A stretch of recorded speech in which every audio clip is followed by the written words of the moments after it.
As always Hollywood pop culture और super heroes के कई कमाल के अपडेट्स के साथ welcome back to nerdy news. Start करते हैं इस वीक के रिलीज से, जहां सबसे पहले है ड्वेन जॉनसन की जो मूवी है स्मैशिंग मशीन। उसका रिसेंटली एक प्रीमियर किया गया था, जहां उसके रॉटेन टोमेटोज की रेटिंग की बात करें तो भाई 100% की रॉटेन टोमेटोज की रेटिंग मिली है। मतलब जितने लोगों ने ये मूवी देखी है उन सबको ये मूवी 100% पसंद आई है। वैसे इसके प्रीमियर से एक वीडियो भी निकल कर आया है, जहां ड्वेन जॉनसन को स्टैंडिंग ओवेशन मिला है इस मूवी में परफॉर्म करने के लिए। इसके बाद इस वीक की जो बड़ी रिलीज थी वो थी कंज्यूरिंग 4, मतलब कंज्यूरिंग द लास्ट राइट्स। उसके अगर रॉटेन टोमेटोज की रेटिंग की बात करें तो 58% क्रिटिक्स ने इसको रेट किया है और 78% ऑडियंस ने। मतलब कह सकते हो कि क्रिटिक्स को ये मूवी उतनी पसंद नहीं आई, लेकिन ऑडियंस को ठीक ठाक से पसंद आई है। ना ही बहुत ज्यादा परफेक्ट, ना ही बहुत ज्यादा बेकार। ऑडियंस का डिसेंट एक्सपीरियंस रहा है। लेकिन रिएक्शन जैसा भी रहे भाई, कॉन्ज्यूरिंग की मूवी है और ये बॉक्स ऑफिस कलेक्शन अच्छा करती है। अगर इसके बॉक्स ऑफिस कलेक्शन की बात करें तो भाई डोमेस्टिक कलेक्शन जो इसका रहा यूएसए से वो $30 मिलियन का रहा थर्सडे एंड फ्राइडे का, और एक्सपेक्टेड है कि इसका जो वीकेंड कलेक्शन होने वाला है वो अराउंड $65 मिलियन का होने वाला है, जो कि काफी बढ़िया है। और इंडिया में भी ये मूवी अच्छे से झंडे गाड़ रही है। इंडिया में अभी बस एक दिन का कलेक्शन रिवील हुआ है और इस मूवी ने एक दिन में ही यहाँ 17.5 करोड़ का कलेक्शन कर लिया है, जो कि काफी तगड़ा है। और कह सकते हो कि भाई हॉरर मूवी है तो ये मूवी प्रॉफिटेबल तो रहेगी ही, क्योंकि ना के बराबर इसका बजट होता है और इजीली ये मूवी रिकवर करके प्रॉफिटेबल हो जाती है। फिर भी आपने अगर कॉन्जरिंग 4 देख ली है, आपका कैसा रिएक्शन है, आपको कैसा लगा, कमेंट में जरूर बताना। चलो अब आगे आते हैं इस वीक के one of the biggest news पर, सुपरमैन पर। आई गेस सबको पता चल ही गया होगा कि मैं किसकी बात कर रहा हूं, लेकिन चलो धीरे धीरे स्टार्ट करते हैं। सबसे पहले तो सुपरमैन के सेट से ये एक फोटो रिवील किया गया, जो कि उसके स्पेस वाले सीन का था। मूवी के एंडिंग में ये शॉट दिखाया गया था। लेकिन इसके बाद इससे भी बड़ी खबर ये रही कि भाई डेविड कॉरेंस्वेट ने अपने सोशल मीडिया पे ये एक फोटो शेयर किया, जिसमें आप क्लियरली उनको पीस मेकर के साथ देख सकते हो, जॉन सीना के साथ देख सकते हो, भले जॉन सीना आपको दिख नहीं रहे हो। जिससे कि लोग स्पेकुलेट कर रहे हैं कि हो सकता है कि पीस मेकर के सीजन 2 में डेविड कॉरेंस्वेट के सुपरमैन का कहीं ना कहीं कुछ कैमियो हमें मिल जाए। वैसे मेजॉरिटी लोग ये बोल रहे हैं कि सेम टाइम पर दोनों ही प्रोजेक्ट की फिल्मिंग हो रही थी, तो बस डेविड कॉरेंस्वेट जॉन सीना से मिलने आ गए थे, वो पीस मेकर के शो में नहीं दिखने वाले। बट लेट्स सी क्या होता है। अभी कुछ एपिसोड्स तो बचे ही हुए हैं, अभी पीस मेकर के सिर्फ 3 एपिसोड ही रिलीज हुए हैं। अब सुपरमैन की बात हो ही रही है तो इससे रिलेटेड सबसे बड़ी खबर पे आ जाते हैं। जेम्स गन ने ऑफिशियली कंफर्म कर दिया है, ऑफिशियली अनाउंस कर दिया है सुपरमैन के सीक्वल को। इवन उन्होंने इसका official title man of tomorrow भी रिवील कर दिया। जेम्स गन, डेविड कॉरेंस्वेट और निकोलस हॉल्ट ने 3 डिफरेंट आर्ट इस मूवी से रिलेटेड रिवील किए। इस अनाउंसमेंट को अपनी स्टोरी में रीशेयर करते हुए इजाबेल मर्सेट ने भी कंफर्म कर दिया कि वो भी इस मूवी में दिखने वाली है, मतलब हॉक गर्ल भी यहाँ दिखेगी, ये कंफर्म समझो।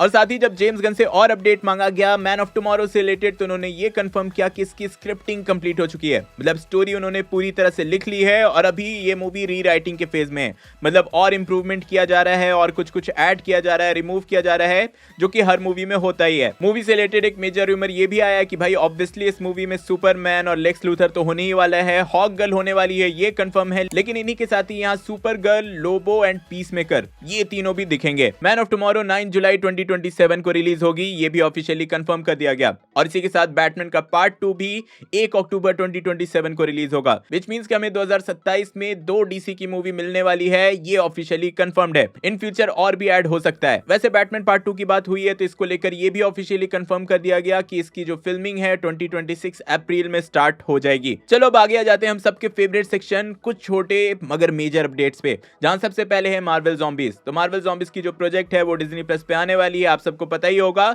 तो उसका ये एक नया ऑफिशियल पोस्टर रिलीज किया गया है एंड साथ ही फर्स्ट ऑफिशियल ट्रेलर भी रिवील कर दिया गया। एंड ट्रेलर लिटरली सही में बहुत ज्यादा ब्रूटल एंड आर रेटेड है। इसके बाद आई एम श्योर आप लोग हॉलीवुड फॉलो करते हो तो इस साल आप लोगों ने 28 इयर्स लेटर मूवी देखी होगी, या एटलीस्ट नाम तो सुना ही होगा। तो उसका स्पिन ऑफ भी अनाउंस कर दिया गया है। उसकी स्पिन ऑफ होने वाली है 28 years later the bone temple. उसका ये एक ऑफिशियल पोस्टर रिलीज किया गया, साथ ही एक नया ट्रेलर भी रिवील कर दिया गया। इसके बाद फैंटास्टिक 4 की मूवी में आपने गैलेक्टस को देखा ही। कई लोग कंफ्यूज थे, कई लोग सोच रहे थे कि भाई वो सीजीआई वीएफएक्स वाला कैरेक्टर है, कंप्यूटर जनरेटेड कैरेक्टर है, लेकिन नहीं, मार्वल वालों ने ये एक फोटो शेयर करते हुए कंफर्म किया कि वो पूरी तरह से रियल कैरेक्टर है। आप रैल्फ फिनेसन को गैलेक्टस के कॉस्ट्यूम में प्रॉपर्ली देख सकते हो एंड ये वाला शॉट मूवी में यूज भी किया गया था। इसके बाद कुछ वीक्स पहले मैंने बताया था कि सैम रेमी की स्पाइडरमैन मूवी से जो टोबी मैगवायर के स्पाइडरमैन का जो सूट था पूरा, उसका ऑक्शन होने वाला है। तो फाइनली किसी अमीर मार्वल फैन ने वो सूट खरीद लिया है। $230,000 में। तो हाँ यार, इंडियन रुपीस में $230,000 कितने होते हैं जरूर बताना। और स्पाइडरमैन की बात हुई रही है तो टॉम हॉलैंड से रिलेटेड एक नया अपडेट है। टॉम हॉलैंड ने खुद रिवील किया कि उनको ADHD और डिसलेक्सिया है। डिसलेक्सिया वही बीमारी जो आपने तारे जमीन पर देखी होगी, तो हाँ वो टॉम हॉलैंड को भी है। लेकिन इसी के साथ कुछ बड़ा आने वाला है स्पाइडरमैन ब्रांड न्यू डे से रिलेटेड, ये कंफर्म समझो, क्योंकि रिसेंटली स्पाइडरमैन का जो ऑफिशियल प्लेलिस्ट है जिसमें सारे ट्रेलर्स एंड फुटेज रिलीज किए जाते हैं, उसमें सोनी वालों ने 2 प्राइवेट वीडियो ऐड की है, विच मींस कि किसी भी मोमेंट पर कभी भी उन वीडियोस को शेड्यूल किया जा सकता है, रिलीज किया जा सकता है। मेरा गेस है कि सिंस ऑब्वियसली अभी शूटिंग ही चल रही है तो कुछ इंटरव्यू जैसा फुटेज या वीडियो हो सकता है। यहीं पर अगर क्ले फेस जो मूवी आने वाली है DC की तरफ से, तो वहां एक नया कास्ट ऐड किया गया है। एक्टर एडी मार्सन किसी अननोन रोल में इस मूवी में दिखने वाले हैं। साथ ही इसकी फिल्मिंग चल रही है अभी, तो सेट से भी कई सारे फोटोज आए हैं जहां आप क्ले फेस का फर्स्ट लुक देख सकते हो। कई सारे वीडियोस भी आए हैं जो कि ऑब्वियसली कॉपीराइट रीजंस के चलते मैं यहां नहीं दिखा सकता। लेकिन हाँ, सबसे इंपॉर्टेंट, गॉथम सिटी का पूरा मैप भी यहां रिवील हुआ है, जो कि लिटरली मुझे GTA की याद दिला रहा है। और इसी के बाद सोनी पिक्चर्स के CEO रवि आहूजा ने सुपर हीरो मूवीज पर बात करते हुए ये बोला कि सुपर हीरो मूवीज का जो अभी का स्टैंडर्ड है वो बहुत ज्यादा बढ़ चुका है। 10 साल पहले, 15 साल पहले जैसे सुपर हीरो मूवीज काम करती थी वो अब नहीं करती है। ऑब्वियसली सोनी पिक्चर्स की जो स्पाइडरमैन यूनिवर्स थी जो फेल हो गई, उस पर हिंट देते हुए इन्होंने बोला कि जो क्लासिक टेम्पलेट था वो अब काम नहीं करता, अब एक्स्ट्रा लेयर्स ऐड करने पड़ते हैं, एक्स्ट्रा इमोशंस ऐड करने पड़ते हैं, या नहीं तो कुछ कल्चरल लेयर भी ऐड करना पड़ सकता है। पर्सनली मैं तो ये बोलूंगा यार, मैडम वेब जैसी अगर आप मूवी बनाओगे तो वो 15 साल पहले भी नहीं चलती और अब भी नहीं चलेगी। फिर भी आपके क्या थॉट्स हैं कमेंट में जरूर बताना। चलो अब इन द एंड आ जाते हैं अवेंजर्स डूम्सडे पे।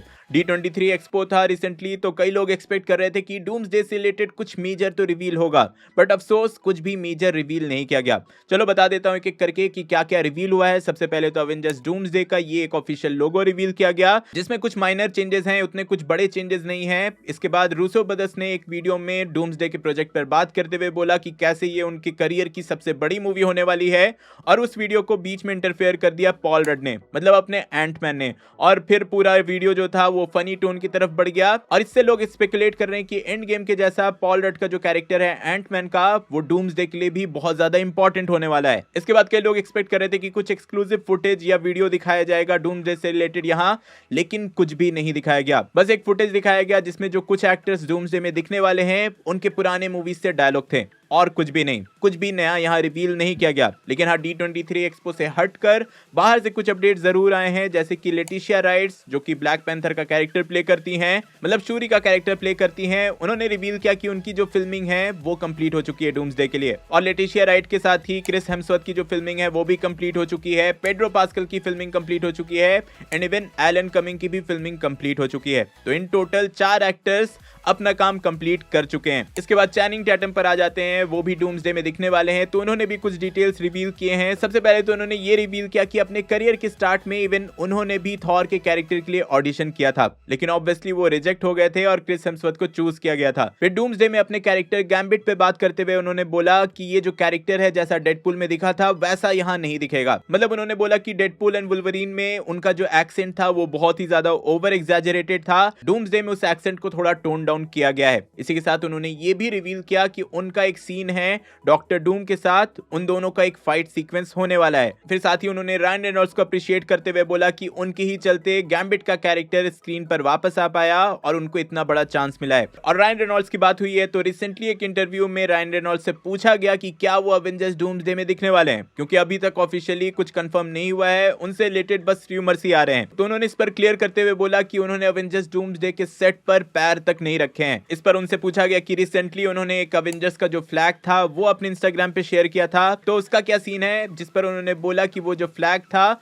वो डेडपूल एंड वुल्वरीन में ही दिखने वाला था, लेकिन हमने मूवी में एक दूसरा वर्जन यूज किया था, तो ये उसी का वेरिएंट वर्जन है। अब इसका फ्यूचर में वो लोग क्या करेंगे ये उन्हें भी नहीं पता, तो ऑब्वियसली वो कुछ छुपा रहे हैं, सब डिटेल्स तो पब्लिकली नहीं बताएंगे। पर हाँ, अभी के लिए रायन रेनॉल्ड्स की माने तो वो डूम्सडे में नहीं दिखने वाले हैं। इसके बाद बेनेडिक्ट कम्बरबैच जो डॉक्टर स्ट्रेंज का रोल करते हैं, उनसे भी रिसेंटली पूछा गया कि क्या वो डूम्सडे में दिखेंगे या नहीं, और उनका नाम क्यों नहीं था चेयर अनाउंसमेंट में, जिस पर उन्होंने हंसते हुए बोला कि शायद मार्वल स्टूडियोज के पास चेयर कम हो गए होंगे। अब देखो ये छुपी हुई बात नहीं है, कई सारे लीक्स, कई सारे सोर्सेज से ये कंफर्म हो चुका है कि भाई भले ही वो जितना भी मना करें, डॉक्टर स्ट्रेंज के बिना डूम्सडे हो ही नहीं सकता है। तो डॉक्टर स्ट्रेंज कंफर्म समझो अवेंजर्स डूम्सडे के लिए। तो यार ये थे इस वीक के अपडेट्स। आई होप आप पूरी तरह से अपडेटेड हो गए होगे। इफ हाँ तो वीडियो लाइक करना, शेयर करना, इस चैनल को सपोर्ट करना चाहते हो तो मेंबरशिप ज्वाइन जरूर कर लेना। कॉन्जरिंग 4 का मेरा रिव्यू देखने के लिए ऊपर वाली वीडियो देखें और हॉलीवुड क्यों फेल हो रहा है आजकल ये समझने के लिए नीचे वाली। मैं जल्दी और नई वीडियो लेकर आऊंगा। टिल देन बी देसी बी नर्ड।